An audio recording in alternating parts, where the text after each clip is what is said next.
Hi, I'm James Zogby and welcome to Viewpoint. On tonight's program, I'm going to talk with senior Palestinian official and chief negotiator Nabil Shaath. We'll talk about the UNESCO vote and the UN statehood bid, and also the prospects for restarting talks with Israel, if there are prospects at all. Then we'll look at some of the political whoppers here in Washington from both sides of the aisle. We'll do that with Washington Post's fact checker Glenn Kessler.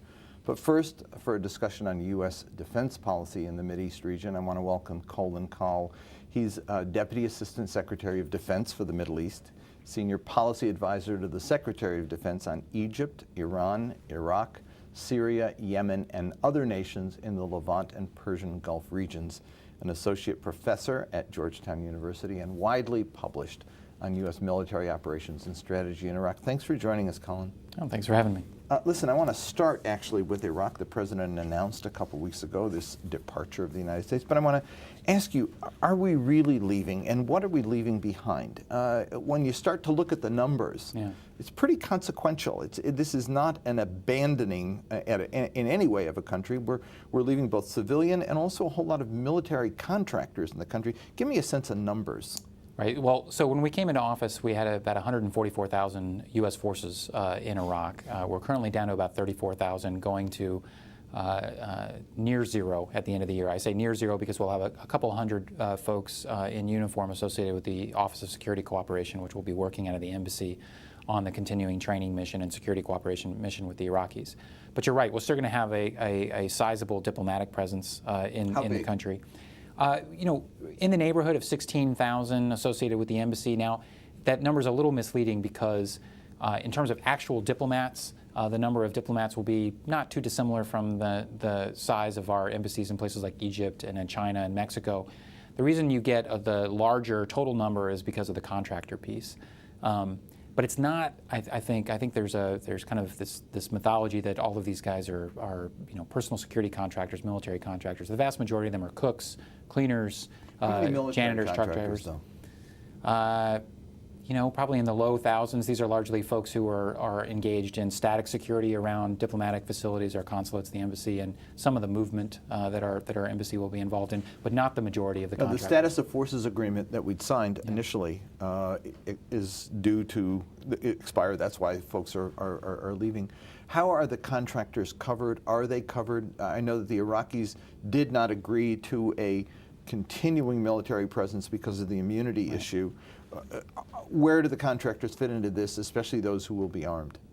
You know, the contractors are not, under the current security agreement, Article 12 provides certain jurisdictional protections for U.S. forces. There are no protections under this current security agreement for contractors, and there won't be beyond 2011 either. Okay. The logistics issue. I remember during the debate in 2008, the presidential debate, this issue of pulling folks out. People who said, 2 years, 6 months. I want them out now. Bill Richardson wanted them out pronto. And 3 months, I think. The issue was, how do you do that? Clearly, this has been a steady withdrawal that's gone on. But you have this time so that the 34,000 will be out by the end of the year. Talk to me about what gets left behind, because the amount of equipment that was there. Are these guys leaving with tanks and personnel carriers and everything in tow, or is there stuff being left behind? Well, I mean, we've already redeployed an enormous number of both forces and equipment and closed dozens of bases. So, as I said, we were at 144,000 when we came into office in January of 2009. We've withdrawn more than 100,000 forces since then. We got down to 50,000 last fall. You remember with the change of mission on September 1st, the end of the combat mission last year. So we were already down to 50,000. We're at 34. We're going to go down to near zero. We have we're about 12 bases. Currently, we've closed dozens of bases. We've taken out literally millions of pieces of equipment. Where does it all go? Well, it goes to different places, frankly. A lot of it comes back home to reset our own armed forces. So it comes back to the Army, it comes back to the Marines to be used here for training and to make sure that our units are ready. Some of it will go to Afghanistan. So MRAPs that we're pulling out of Iraq, if they're the right kind, a lot of those will go to Afghanistan. A subset of the excess defense articles and some of the other equipment will actually be left behind for the Iraqis. And talking about the bases in Kuwait, there was talk about a U.S. military presence being enhanced in certain Gulf countries, Kuwait being one that was mentioned. Are there agreements that have been reached, and what do you know, what can you tell us about where there will be this enhanced presence in the region? I think some of those stories have probably been overblown. You know, we have a pretty significant defense relationship, not just with Kuwait, but with many of the other countries in the Gulf. For the entire period of the Iraq War, we've had troops coming in and out of Kuwait. So that's no different. And so a large percentage of the troops that we have in Iraq will transition out through Kuwait. Kind of our final force posture in Kuwait and the rest of the region is still kind of to be determined. No final decisions have been made. I want to now shift to issues in Iraq when we leave. Yeah. The Iraq of 2012 is going to have many of the same problems that the Iraq of 2008 and 2009 had. We're leaving a lot of unfinished business in the country that I know has to be worrisome. I want to talk about each one if we could. Sure. The ones on my mind, the ones that we've talked about on the show. First is the refugee and internally displaced person problem. I mean, what we saw in that 2005-06 period was a whole lot of ethnic cleansing.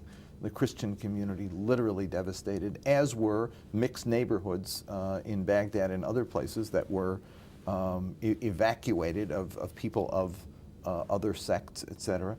The Iraqi government shows no intention really of resolving these issues. Is there not an American responsibility here, in particular for the refugees, but also for the internally displaced and their protection?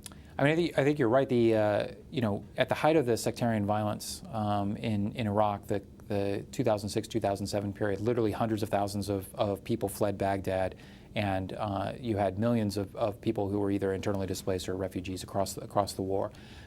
It's been a point of emphasis in our administration since the beginning to push the Maliki government to do more for internally displaced people and to welcome refugees back. I think you're right that it continues to be a challenge. I will say it's, you know, having traveled in Jordan and spoken to some of the Iraqi refugees there, you know, I think there's a lot of the professional class that fled Iraq at the beginning of the war that would be very difficult to attract back in the near term just because of the economic situation, because of their continuing security fears and some of their political concerns. So even if the government was more welcoming, it may not be enough to bring everybody back, but it's an issue we're going to continue to push the Iraqis on. Talk to me about the lack of confidence in the government itself. There have been these raids in the south, large-scale arrests of Shia who were accused of being Ba'athis. There were some in the west as well. There's this conflict over in Samarra about the expansion of the area around the mosque that is being viewed by Sunnis there as a cleansing operation. Some Sunnis are talking about in one of the provinces about literally separating from the country. The dangers are very great that this government doesn't have the confidence of all of the people and has not seemed to work hard to achieve reconciliation. You know, I think that there's no doubt that there are still underlying ethno-sectarian tensions in Iraq between Sunni and Shia, between Arab and Kurd. There's no doubt about that.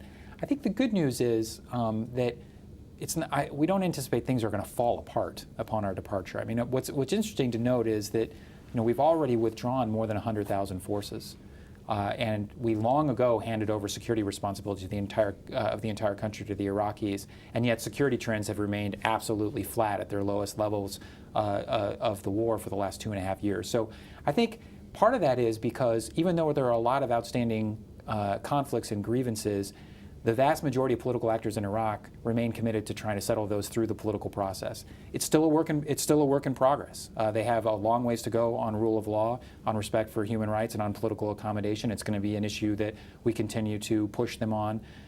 You know, we've been watching the roundup of the several hundred Ba'athists that you mentioned, as well as the efforts in Saladin province to create a quasi-autonomous region. You know, we've expressed our concerns to the Maliki government to ensure that in the case of the Ba'athists, that there's absolute transparency and commitment to the rule of law as it relates to those who are arrested. What's interesting, though, is in both the case of the Ba'athist arrest and the issues in Saladin, you don't see large number of Sunnis saying that they need to leave the political process and return to the insurgency, but instead to fight within the political system. And at the end of the day, that's how Iraq needs to settle its problems. If you want to get in the conversation, I would love to have you join us. Give me a call. If you're calling from overseas, it's 001-202-420-5665. If you're calling from here in the U.S., it's 1-202-420-5730. The economy is a huge concern. You talked about not being able to track back the middle class, but there's also this continuing problem of large-scale unemployment and the inability of development projects to move forward, and the huge issue of corruption. Iraq is literally one of the most corrupt countries on earth, and I don't mean that as an exaggeration. I mean literally on the scale of corrupt countries, it and Afghanistan are near the very bottom. I think competing with Somalia, the three of them at the very bottom of the list. How does one do business in that environment, given those issues? And while there isn't an insurgency now, isn't it merely a situation of a matter of time before continued political pressure, lack of jobs and opportunities can create an inflamed situation? You know, I think there's no doubt that the economic challenges are huge. I mean, the lifeblood of Iraq's economy is obviously its oil economy. And I think there are signs that oil production and oil exports are starting to creep up. They're now above pre-war levels. It's taken us a long time to get there. I think there's an anticipation that in the next 5 to 10 years, Iraq could be exporting 6 to 10 million barrels, and that would be a day, and that would be huge, rivaling Saudi Arabia in some respects. I think it would be incumbent. It needs to be incumbent on the Iraqi government to reinvest that in their people, because they're going to have to continue to rebuild their infrastructure, build their human capital, and then the international community will have to continue to put pressure on the Iraqis, along with the Iraqi people, to fight corruption. But I don't think that we're on the precipice of a resumption of the insurgency. There's just no indications for that. Let me go to Morocco. Caller, your question. Hello. Yes, good evening, James. Yes. Hello. Do you think that the Iranians are already occupying Iraq effectively? What about when the U.S. withdraw from Iraq? Do we need another war with the Iranians? Thank you. Thank you. There is a widespread sense in the Arab world that Iran was the victor, and that while they're not directly in control, that they have significant influence in the country and on its policies. Respond to that. You know, I think the Iranians have influence. I think a lot of actors have influence in Iraq. But I think the overwhelming sense that I get from the Iraqi leaders that I've interacted with and that we've gotten over the course of the last 2.5 years is that the Iraqis don't want to be dominated by anyone. Certainly not the Iranians. It's important to keep in mind that the bloodiest war of the late 20th century was fought between Iraq and Iran, with Shia on both sides. There is a traditional rivalry between Iraq and Iran. There's a rivalry within the Shia community for supremacy between Najaf and Qom. There's an Arab-Persian rivalry. Iraqi nationalism is real. And Iraq simply doesn't want to be dominated by the Iranians. And I would also say Iraq wants to be reintegrated into the region and have a long-term relationship with the United States. So all of those things, I think, at the end of the day, are pretty powerful antidotes to these predictions of Iranian hegemony in Iraq. Iraq will have a close relationship with Iran, but they will also have a close relationship with Turkey. They'll have a close relationship with us. They'll have a close relationship with Jordan and other countries. One last issue, and outstanding. Well, I'll ask you about the Kurds at one point, but I want to talk about the Mujahideen. The issue of delisting them is one that has been raised by a number of political leaders here in America. A surprising cast of characters, actually, who've been raising that issue. What is going to happen on that one, and how will we explain whatever decision we make? Yeah. I mean, obviously, you're referring to the Mujahideen al-Khalq, the MEK, the residents of Camp Ashraf, which are on the designated list of foreign terrorist organizations in the United States. You know, I know there have been calls to delist them. It's really not in my bailiwick, something the State Department and those those in Congress are dealing with. I will say that the challenge of the residents of Camp Ashraf remains a challenge that we're very focused on. We're concerned about the humanitarian situation there, but frankly, we're also concerned that the MEK leadership is not doing enough to allow the residents of Camp Ashraf to cooperate with the UN so that some of these individuals can eventually be resettled and we can finally have a solution to this that ends peacefully as opposed to violently. Let me go to UK for a call. Caller? Hello? Hi there. Hi, your question. Hello. Well, thanks for your time. Just wondering if after the U.S. troops will be leaving Iraq, will Iran have a major influence as they did when they prevent the decision of sustainability of the U.S. troops to stay in Iraq? Because many of the Iraqi parties were saying that Iran was behind this decision of the Iraqi government to just disagree with the U.S. troops to stay in Iraq. And certainly Muqtada al-Sadr's people were very adamant against any ability of the U.S. to remain. But talk about this, again, about the Iranian role post-withdrawal. Well, I think it's important to note that the October 2nd meeting of Iraqi leaders that culminated in their twin decision to ask for a continuing training relationship with us, but to decide not to put any follow-on agreement through for a parliamentary vote. It wasn't a decision that was made simply by the Shia parties within the government. It was something that was decided upon by all the bloc leaders. So that included the Sunnis in Iraqia, as well as the Kurdish leaders, President Talabani, et cetera. So I don't know that this can be viewed solely through a lens of Iranian influence or sectarian politics inside Iraq. I think Iraqis are proud, nationalistic folks, and they're looking forward to seeing an end to this particular phase of our relationship, but also opening a new chapter in their relationship with us, one that's built on a more normal foundation. One last question from me, and that is Bahrain. Yeah. There was a hold on weapon shipments to Bahrain pending the outcome of a report on human rights in the country. What happened? The report was due the end of the month, last month. It came out. Did it come out? It hasn't. Yeah, it's going to come out. We anticipate it to come out, I think, in the third week of November. So what you're talking about is the Independent Commission of Inquiry that King Hamad set up to investigate allegations of human rights abuses during the crackdown on the protesters in the March-April timeframe. We've been watching that investigation very closely. The State Department decided to pause the shipment of $53 million of security assistance to the Bahrainis, and we're looking at at Bahrain's response to the inquiry, and I think it's important that the Bahraini government holds those accountable who are named in the investigation, and also take other reforms. One last call from California. Caller, your question. Hello?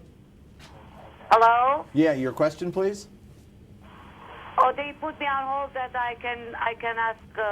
Ask it now. You're on the air. The question.